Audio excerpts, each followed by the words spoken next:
Welcome to the Wandering Pilgrims podcast. This will be our third installment in our Pilgrims Progress series. Potential spoilers, I think we should probably say that. We haven't said it for the past couple episodes, but we should probably say that for sure. But before we dig into it too much, I would like to take a second and remember what happened this week 18 years ago. We were both kids when 9/11 happened. And I always try to go back and watch some of the footage because it's definitely a life-changing moment, and I think we want to put those images out of our mind too quickly. But it brought out some of the best in people at the same time when the worst was happening. So take a minute, think about what that day meant to you and what it still means.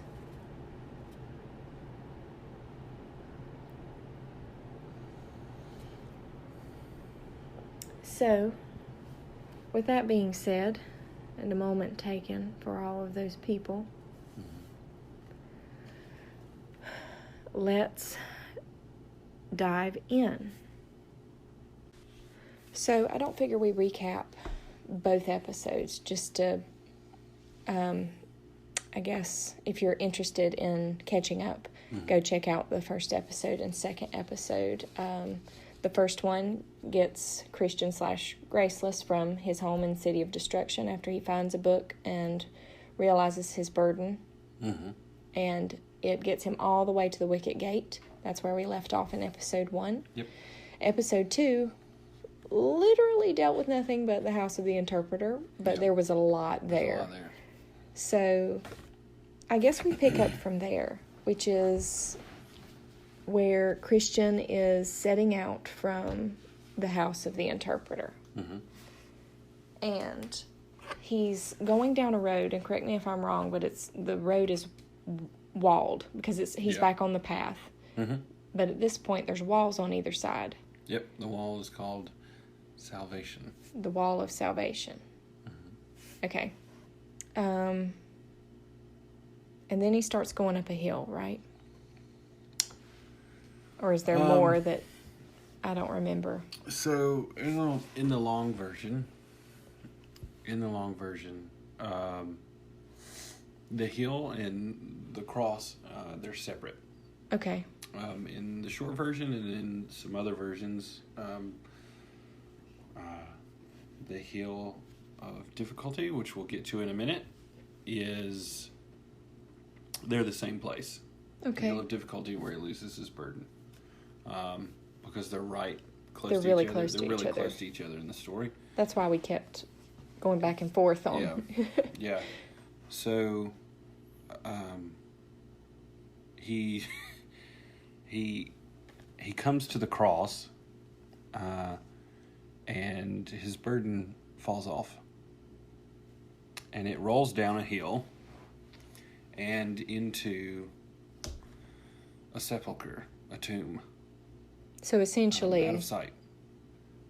It kind of, I mean, I know it represents salvation and Christ's sacrifice. That one's pretty obvious, but it also, to me, basically he's climbing Calvary. I can't. I'm tongue-tied.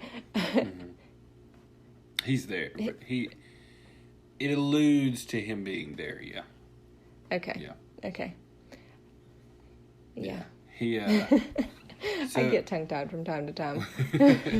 When his burden falls off, and rolls down a hill and into a tomb, out of sight. He can't see it anymore.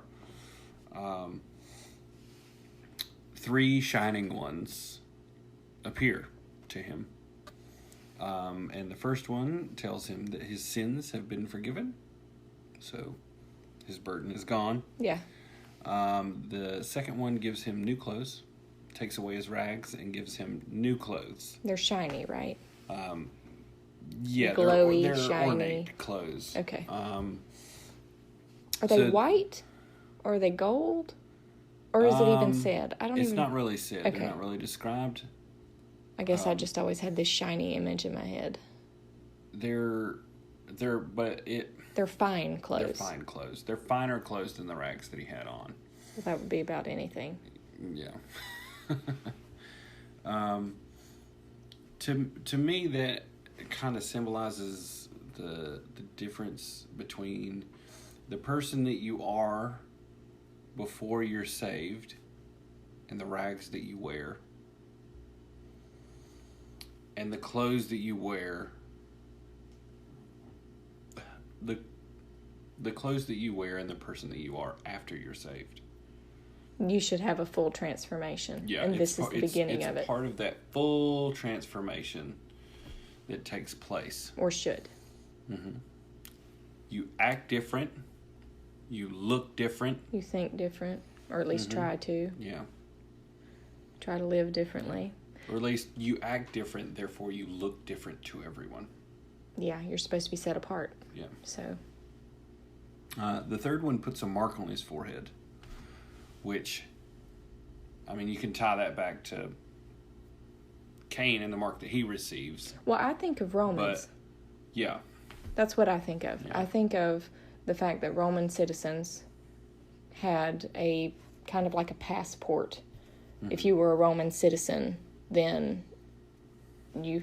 I mean, was it a badge? Was it... I can't remember. But basically, it was... If you were traveling on a Roman road and you were a Roman citizen, you were safe. Mm-hmm. You knew that you were safe. Yeah. And I think that might have been part of the connection trying to be made when a lot of the times when they were talking about being marked and things in the New Testament. Yeah. They were. I mean, that's easy to make that connection for people living during that time period. Mm-hmm. So, I think of that with that as well. Yeah. A little bit later in the story, and we'll get to that here in a second, it seems that the mark is there to identify you to other people. Yes. You're on the same path. Yeah. Which we can take a lot of different ways. There's a lot of different. But he gets a mark and he gets a scroll. Yes, which is kind of his passport as well. Yeah, and he's told to give the scroll when he gets inside the Celestial City. And we'll get to that a lot later. Yeah.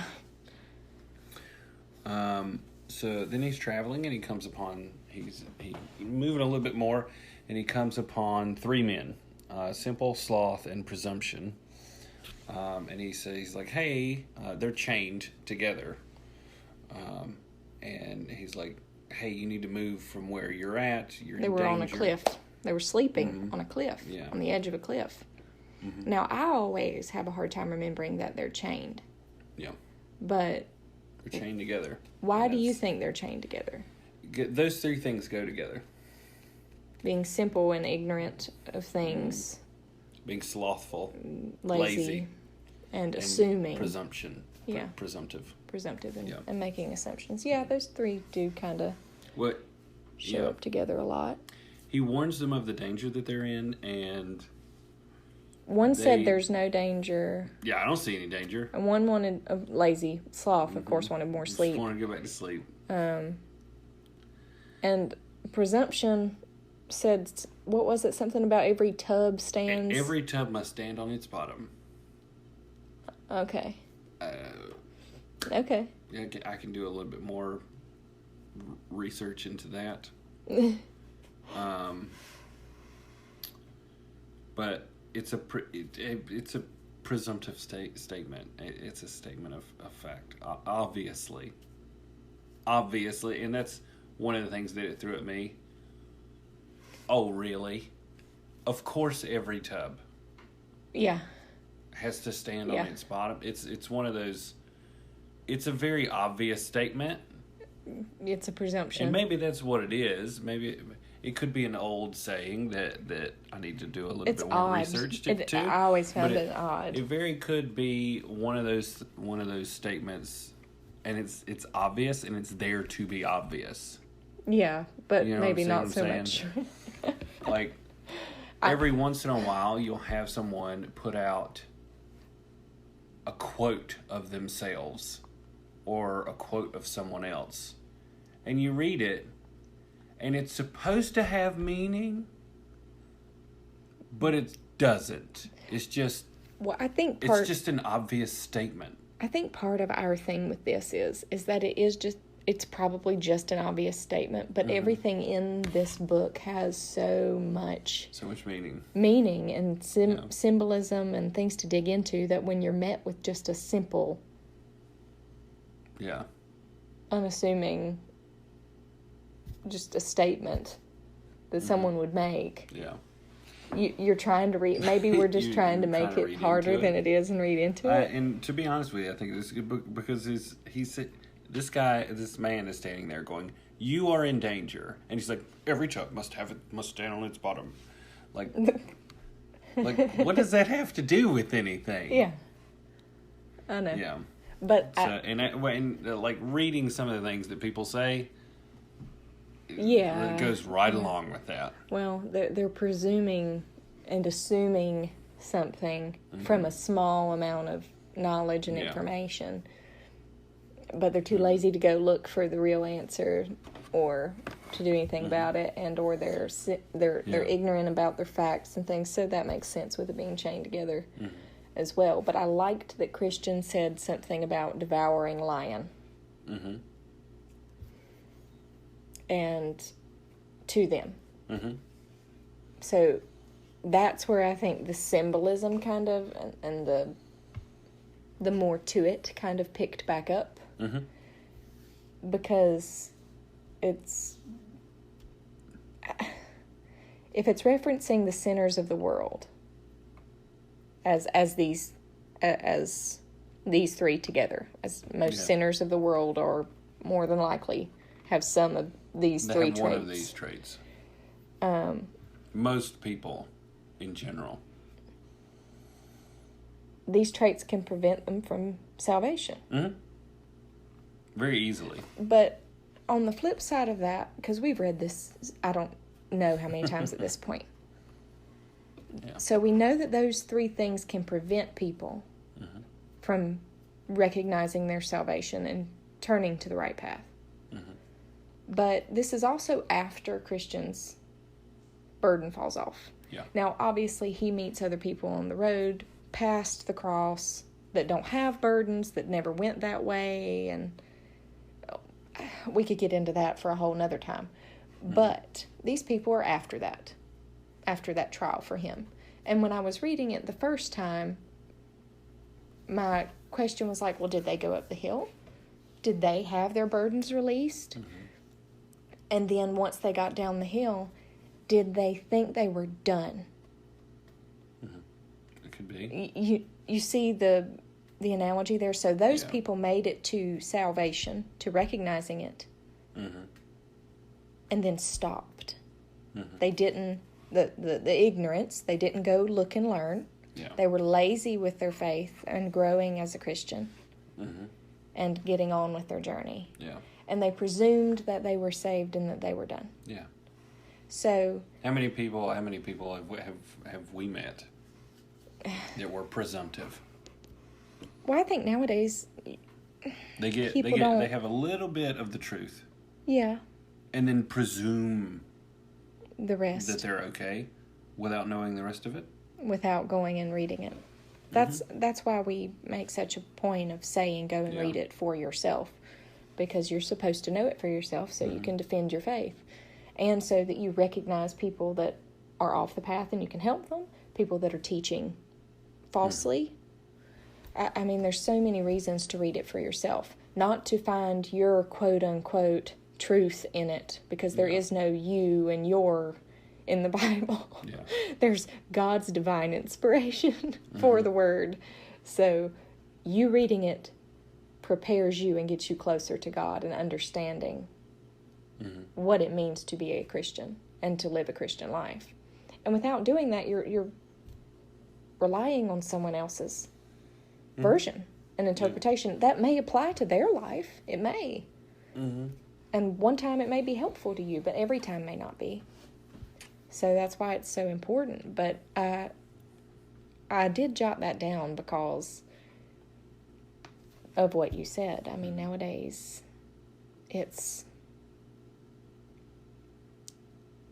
we don't seem to continue on that journey as a faith, as a group. Mm-hmm.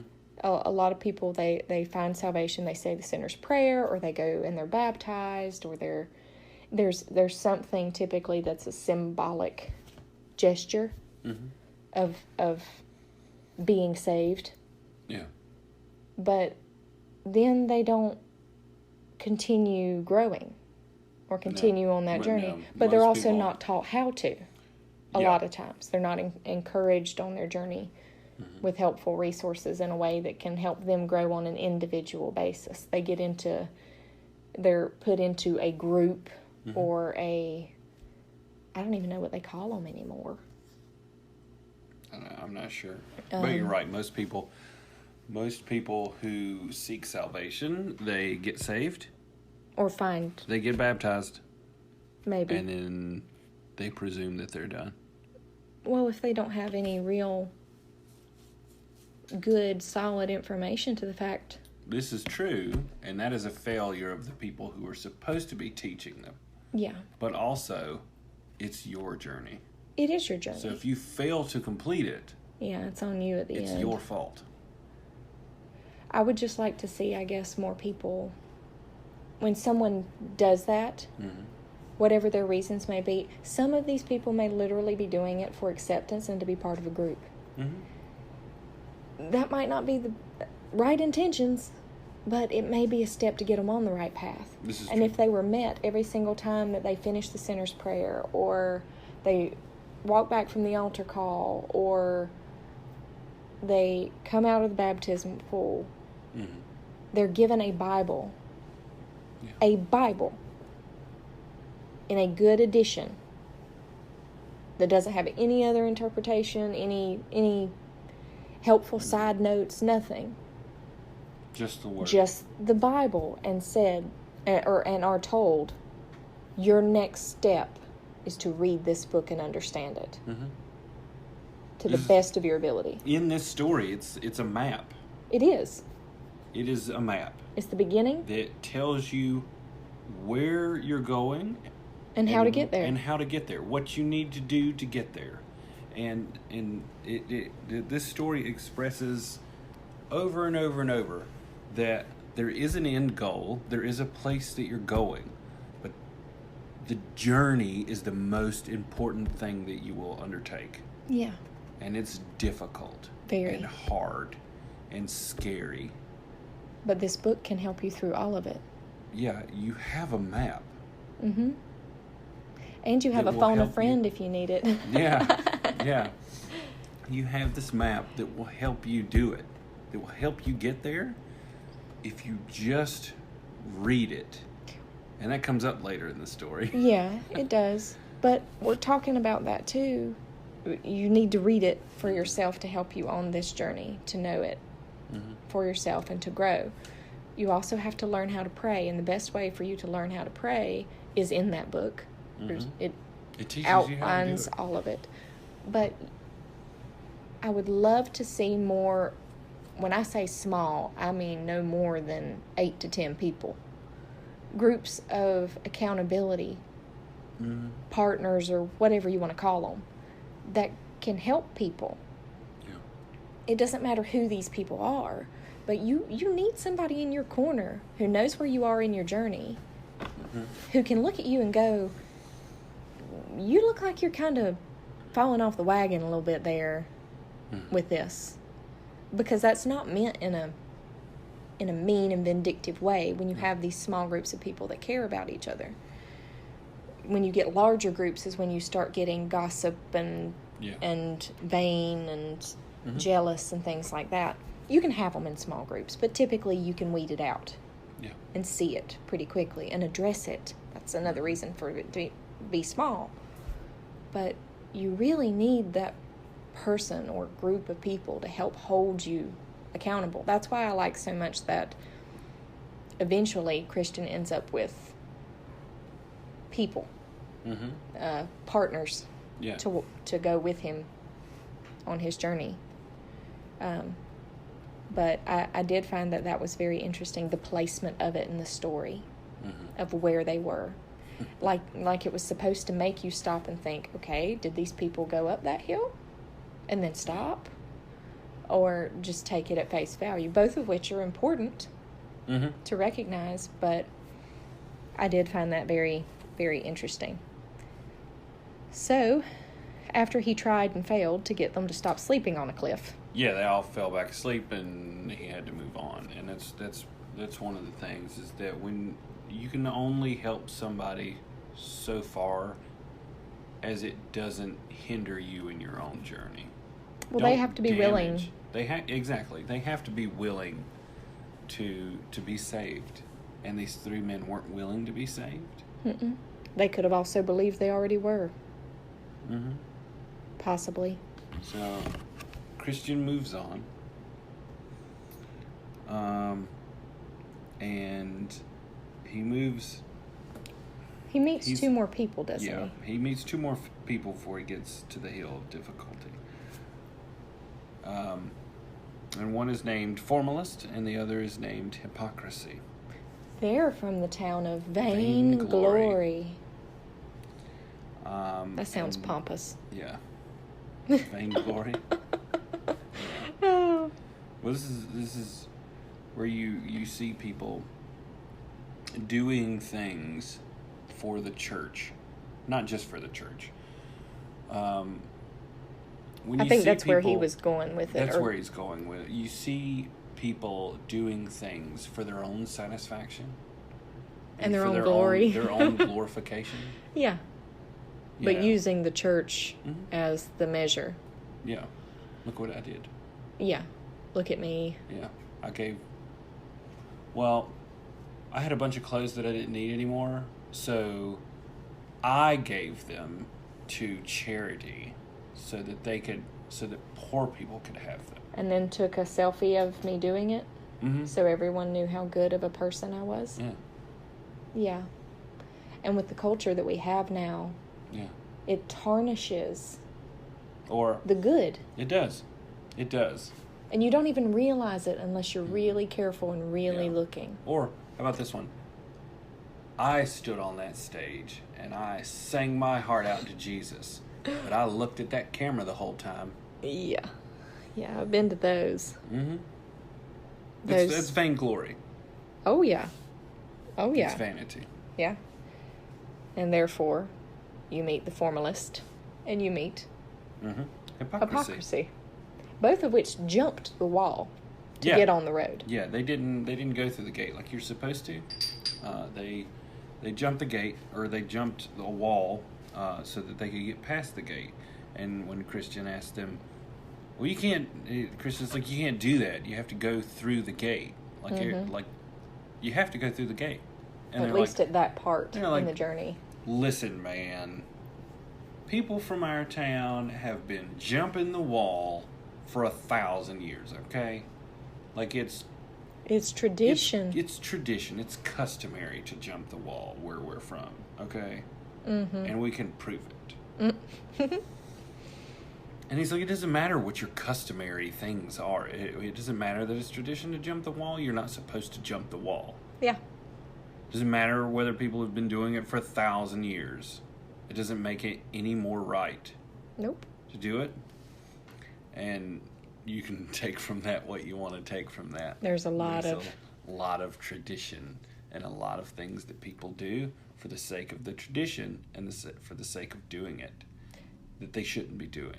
That's true, but you can also swing too far the other direction. Yes, you can. At the same time, and not give tradition the time of day and really consider why it is that way. Maybe it needs tweaking. Maybe it's still important. Maybe it still teaches lessons or helps people on their journey. Yeah. Everything should be reevaluated every so often. Things change. Yeah. But what the point is that you can't do that. You're not going to recognize that unless you're willing to go through the gate. Yes, you have to start at the beginning of your journey, where it's supposed to start, not midway through and say I've already done it. Yeah.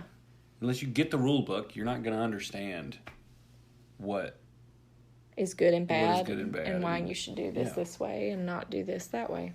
So, and they basically, they say, what does it matter how we get there? So long as we get there. Well, the point is that it totally matters how you get there. That's what matters, is how you get there. There's no cheating. No. So they come, he walks with them for a while, and they jibber jabber, and he doesn't particularly care for it. And then they come to the hill of difficulty. And the narrow way leads straight up this hill. And it looks daunting and terrible. And there's a sign that says difficulty. Yeah. Straight ahead. So he starts climbing. Yeah. He starts climbing the hill. And at first he starts with a run. He's running up the hill, and then he starts to kind of saunder up, and then he gets to a crawl. I always had it in my mind that it ended up being so steep that he's having to crawl hand and foot. Yeah. Hypocrisy and formalist don't go up the hill. Of course They not. take a look at it and they go, that looks hard. that looks difficult. So we don't want to go that way. So look at these other two signs that point down two more paths. They don't tell them the name. They say, I bet these two other paths meet up on the other side of the hill with the narrow way. So let's go around. Let's take the easy way and go around. And it probably... We'll meet each other. It probably meets back up at the thing. Yeah, we'll split up and meet up on the other side. Well, formalist takes the path called danger. Yeah.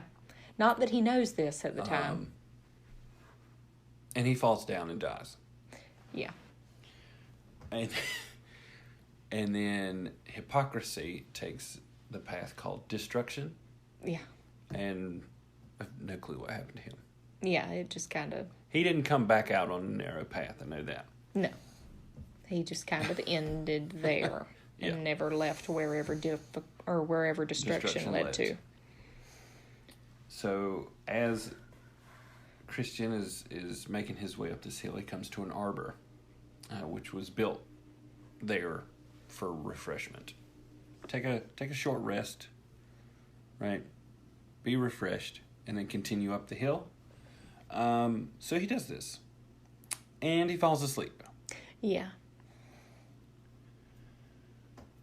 So a man comes by and rouses him from his sleep and tells him to get up and get on his way. Mm-hmm. So he does, very quickly. And he gets up to the top of the hill. He crests the top of the hill. And he meets two men that are running away. Yes. They're running past him. The opposite direction. Yep. Timorous and mistrust. Timorous being nervousness is probably the best definition. So, and he goes, look, what are you running from? And they're like two ginormous lions. There's two giant lions in the path. And we're, right, after all we've done, I'm not getting eaten. We're not, it just keeps getting more difficult and more scary. We're done. We're not doing this anymore. So they turn around. They're headed back when he meets them. And he says, going forward is the fear of death. Mm-hmm. And beyond that, salvation. Yes. And the celestial city, behind me, is certain death. Yeah. So I will press forward. Mm-hmm. But he was a little... He was scared. Afraid. For sure. So then he realizes, I've dropped my scroll. Yeah. And considering that's your passport... Yeah, you kind of need that. You have to have that. Yeah. So because he fell asleep where he wasn't supposed to, he was idle on his journey. Yep. He dropped it. And he didn't notice. Mm-hmm. So in his haste. He dropped his way of life he paused his Christian journey and dropped the scroll. Yep. Or way of life, or there's a lot of things it could be. Yeah. Took a break. There's a lot of people that do that. There's a lot of people that take breaks. And we just hope they all go back and find their scroll. That's the hard part. Yeah. Recognizing when you fell off the wagon. Yep. And picking it back up again. And begging for forgiveness at the same time. Yeah. And this will come up later. Yes. Next episode is probably going to come up. Next episode, probably, you think? Yeah. Yeah. So, he has to trek all the way back down the hill to the arbor. Yeah. And he's made it to the top. Yeah. And now he's got to go all the way back. And he complains about having to climb the steps 3 times. Not just twice, but 3 times. Because he's got to go down. He came up. He's got to go down. He's got to come up again. Yeah. All over again. He gets down to the bottom and he just starts crying. I can't say as I blame him. He starts crying, and in his crying fit, he spies the scroll, and he picks it up, and he runs back up the hill. And then he comes to the lions. And the lions are chained. They're a test of faith, correct? Before reaching They're big lions. Depending on the version, it's House Beautiful or Palace Beautiful, depending on the versions, right? Yeah, they're in front of the House Beautiful. And there's one on either side, and they're chained. And they're there specifically to scare people away. And test their faith. So he doesn't know what to do, so he yells for help, and a porter opens the door. And is like, "What are you doing standing there? Like, it's almost nighttime. Come on." They're chained. You're fine. Just come on. Stay to the middle of the path. They can't get you. So he scrunches up and he walks between them. Scared to death. But he makes it through them. And then once he makes it through them, he hauls to the door. He hauls it to the door. Mad dash. Yeah. So he gets to the door. And the porter lets him inside. And this is where he meets the sisters. Yes.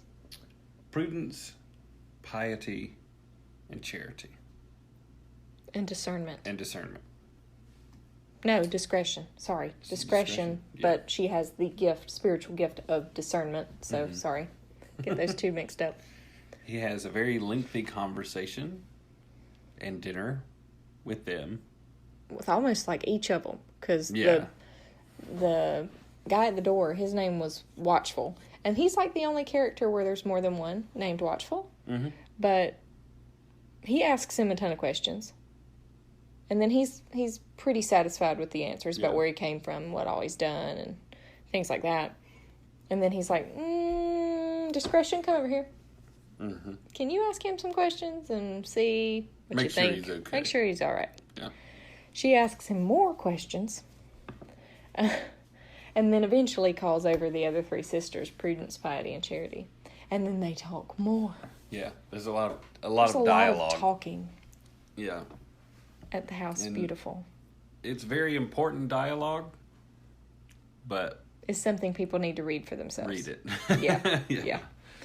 So then they show him to his room. What was that room called? Peace. I love that. Where he has a very restful sleep. He gets up in the morning. And they want to show him some stuff. Doesn't everybody, whenever you go to a waypoint? Let's show you some things. So they take him to the armory. Well, I like the stuff that some of the other stuff too. They taught him about the history. Yeah. Which you could kind of allude to Old Testament, I think. And then they were saying that there were worthy acts of people who came later. And for me, that makes me think of the New Testament. Yeah. and church history, newer, non-biblical church history, because there was a lot of people that continued dying for the faith after the Bible was put together. So I thought that was important. And then they did go to the armory where he saw, what all did he see? Some of the things he saw were, wasn't it Moses' rod? Yep, Moses' rod, the hammer and nails of Jael. Okay. The jawbone of Samson. Gideon's trumpet. Not Samson's jawbone, but it's a the jawbone one he used. That he used. Gideon's trumpets and lamps. That's one of my favorite. The sling and stone. David used to kill Goliath. And there were a couple more. Yes, there was a lot, but that's okay. Then the sword. Christ's sword. Christ will slay the liar. Well, you know how you do that? With the word. Yep. And there are a lot of times where the word of truth, sword of truth, it's alluded to that is the sword.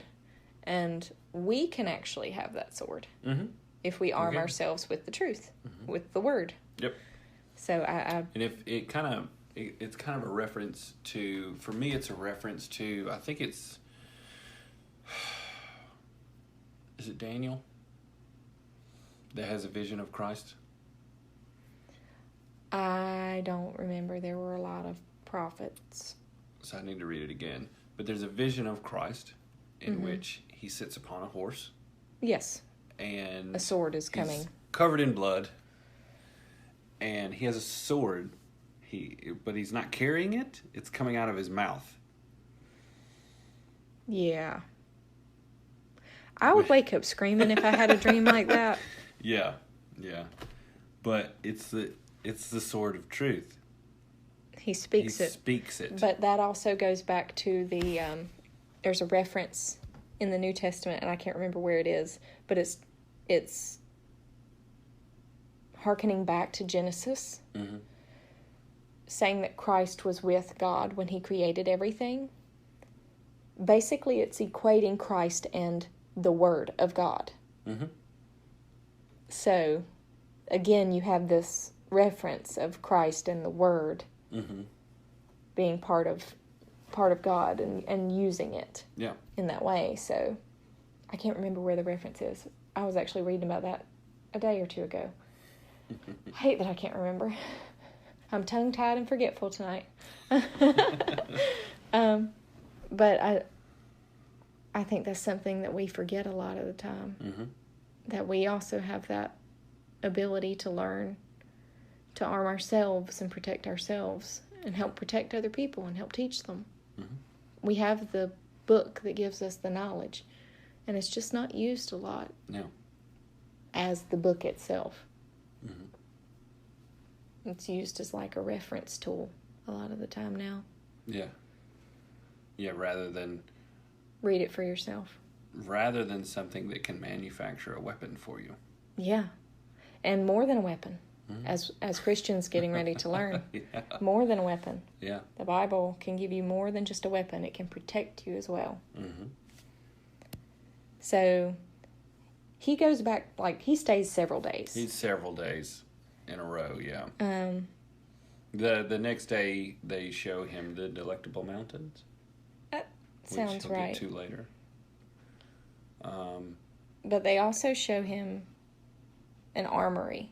Yep, they show him the armory. Is that where the armory was where these weapons were, correct? Yes. Okay, where all of the Gideon's stuff and Moses's and okay, they were all together. See, sometimes I can't remember that they were in the same place, you know. So Christian ends up, in my mind, looking like a medieval knight because they take him to the armory and arm him. That's the illustration that they give, And, well, it's also interesting because it's the illustration given in the Bible. And we referenced this in the last episode, I believe, because there was a little bit about it, but it does come from Ephesians 6. Mm-hmm. And there are a lot of people that Christian meets on his journey. Yeah. I don't remember anybody else being armed this way. I don't remember him meeting anybody else that was armed like this. He does later. Does he? Yeah. Okay. I don't remember that. He does later. Faithful. Oh. I didn't think Faithful was because he didn't stop there. I think he did, but he didn't stay. No, he said he was afraid of the lions. And he had half a day left or whatever. Okay, yeah. We're getting into Faithful and we need to wait. We'll get there. But anyway, Mm-hmm. he's dressed like a knight here. Mm-hmm. And I love that this comes from Ephesians, when our idea of a knight and their idea was very different. Mm-hmm. But loving history like I do, I think it's funny to see what was still used from them writing Ephesians to John Bunyan doing Pilgrim's Progress. Oh, yeah. But he had, and I don't think they named them. Did they name them in the book? Or did it just say they gave him this, and this? They named them. They named them? In some versions of the book, yeah. Okay. Well, this is the armor of God. When you hear the reference of put on the full armor of God, Mm-hmm. what they're talking about is the belt of truth, the breastplate of righteousness, the shield of faith, the helmet of salvation, the sword of the Spirit, and then your feet are fitted with, some translations say, readiness from the gospel of peace. And I always kind of think of that as being rooted in the gospel. Yeah. Is the easiest way for me to grasp that. But it's also, when this is being talked about biblically. Well, quick reference to the shoes. Yes. In the book, there's shoes that don't wear out. I like that. Ever. I want some of those. Yeah, right. Physical form. Just saying. But I think it's important to say that in Ephesians, Mm-hmm. because you know me, I'm never going to read just a verse. Mm-hmm. They're talking about that you need to be armed with this as a Christian, with all of these weapons, because you're not fighting against people. You're struggling against the wiles of the devil. You're not struggling with flesh and blood. This is the reference to principalities here. Yeah. And the reason that I was asking if someone else was clad that way was because of what he ends up encountering that we will discuss in the next episode. Yeah. That fully fits Ephesians 6. Oh, yeah. Yeah. So, but I really love, a lot of people talk about the fruits of the Spirit, and then some people will talk about spiritual gifts. We've talked about spiritual gifts a lot lately. Mm-hmm. But these things, you'll hear people mention them like one-off. Mm-hmm.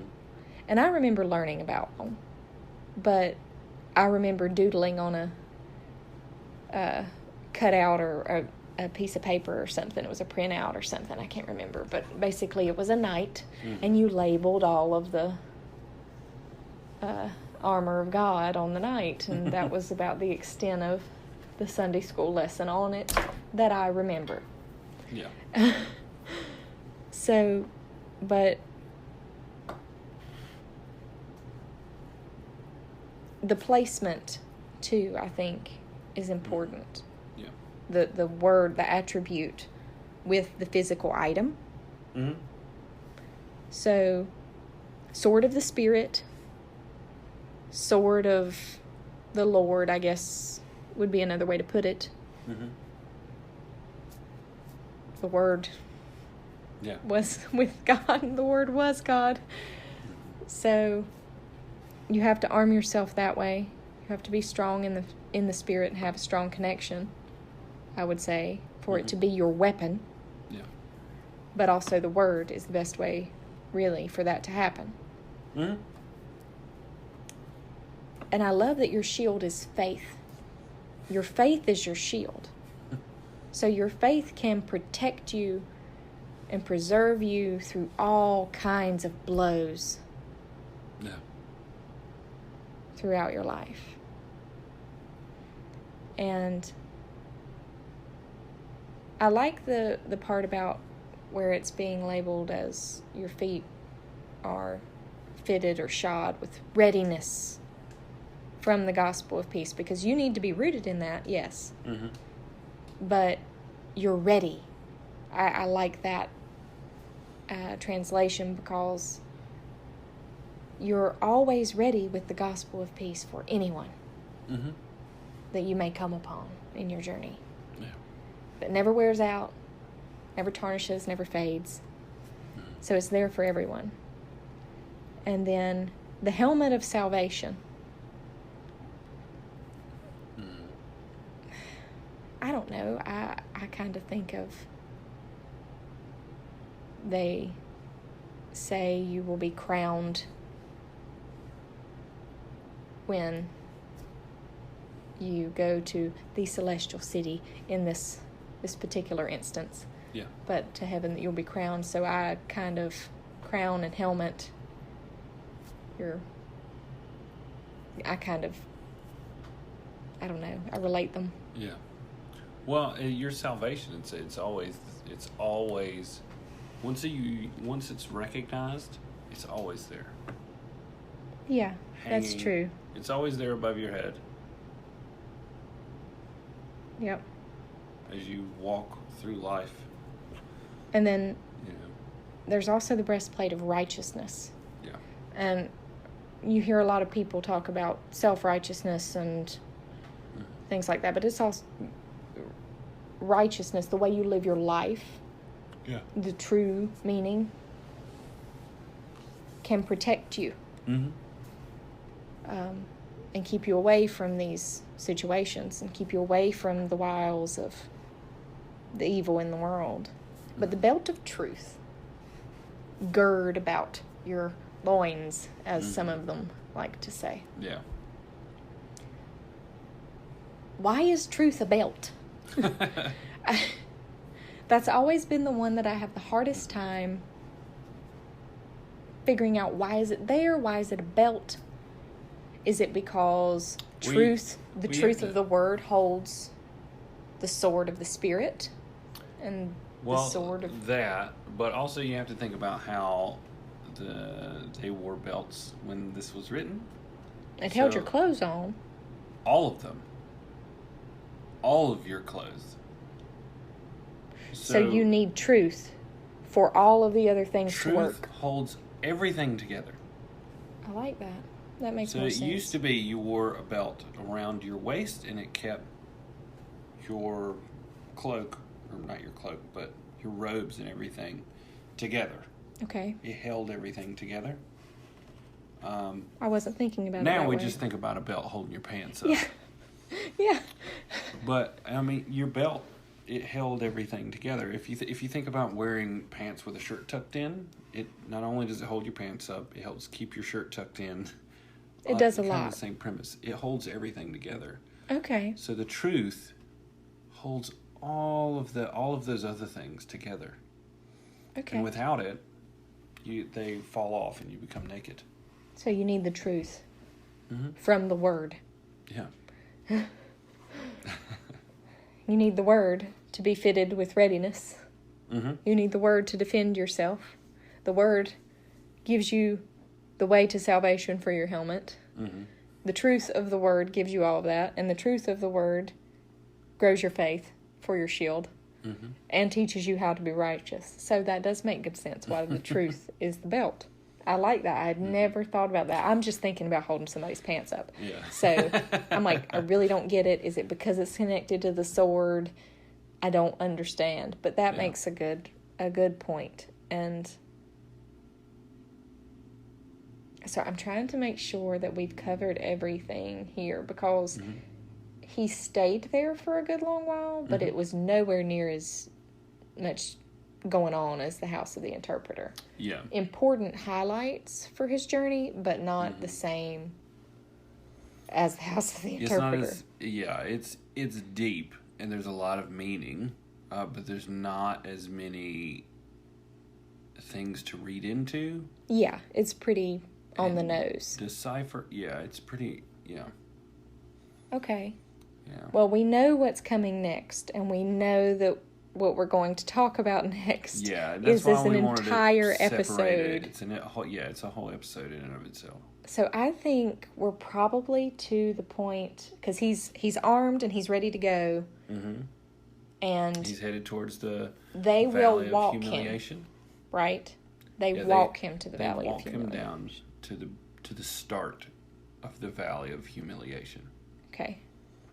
Which is, we'll get into it a little bit further, but it's a path that if you are going to be a Christian, you must be humble. You will have to walk through that. Yeah. You will be humiliated. And humbled. So, we leave him with the sisters and staring at, or at the very beginning of the Valley of Humiliation for the next episode. So,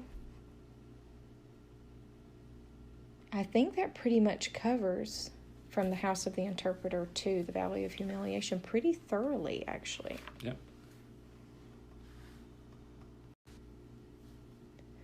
With all that being said, I mean, that was a lot. Yeah, it was. But at least it wasn't like one place. It was at least a couple things on his journey. So we've moved Christian along a little further. So please, yes, there are potential spoilers in this. We highly recommend that you check the description and either grab one of the audiobooks or one of the print versions, or maybe a family one or something for a gift. There's some great ones. There really are. Yeah. Right, and it's a story that anyone can read. Yeah. Yeah. I think so. Or can be read too. Yes. Yeah. But definitely check those out, and I would really recommend either read it along with what we're discussing, or go ahead and read it and then pick back up with us, or listen to us and then read it and then listen to it again, because there's so much going on here. It really does help when you have kind of a dialogue about it. Helps you pick up on things that you might not necessarily. Let us know if you pick up on things when you read it that we didn't necessarily pick up on or mention. Let us know. I'd love to know, because I'm learning new things about this every time we read it. It seems like there's always something new to learn from it. So I really love this book. I think it's one of the fundamental ones for a Christian to read. There was a reason that it was the most popular for 200 years aside from the Bible. Yeah. Well, with that being said, check out those links in the description. Some of them are affiliate links, since we're Amazon affiliates. If you like what we're doing here at the Wandering Pilgrims and you'd like to support the show, just check out those links, or just do your Amazon shopping through one of them. And Amazon will actually pay us a small commission, which has no cost to you. Extra. Yeah. So we really like that kind of program. It's pretty simple and keeps it kind of straightforward and lets people help us out if they like it, in a very simple and straightforward way. Yeah. But definitely let us know. There's also an Instagram and Facebook link in the description. And typically we end with a quote to think on for the week, but with this series there's just so much of John Bunyan and Pilgrim's Progress that for this series I am just creating graphic quotes and posting them on our Instagram feed. So if you'd like to check those out and learn a little more about John Bunyan and how he thought, and very relevant quotes to what we're going over right now, check out the link in the description. Let us know what you think. Let us know you visited or checked us out. And we hope to hear from you a lot more. But until next time, keep wandering, pilgrims.